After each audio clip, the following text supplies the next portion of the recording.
પ્રધાનમંત્રી આવી રહ્યા છે ત્યારે તેને લઈને એના સ્થાનિકો જોડે આપણે ચર્ચા કરશું કે જે પ્રકારે આજે ડીસા ખાતે આવી રહ્યા છે, ખૂબ મોટી સંખ્યામાં અહીંયા જોઈ રહ્યા છો લોકો ઉપસ્થિત છે, તમને કેવી ખુશી છે? બહુ ખુશી છે.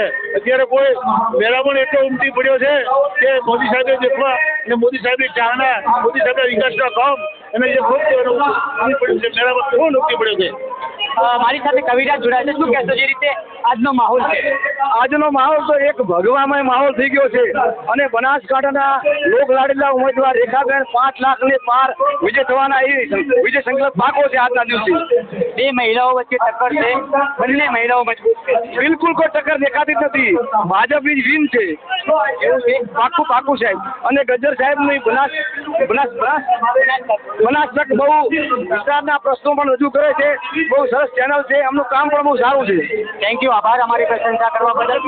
આપણા ન્યૂઝ અમારા બનાસકાંઠામાં ગામડે આપણા ન્યૂઝ બહુ સારા એવા સેવા કામ કરી રહ્યા છે.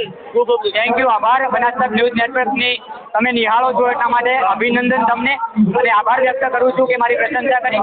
આજે ડીસાના લોકો જ્યાં પ્રધાનમંત્રી આવી રહ્યા છે તો તેને લઈને હવે અલગ પ્રકારની ખુશી ડીસામાં જોવા મળી રહી છે. નમસ્કાર.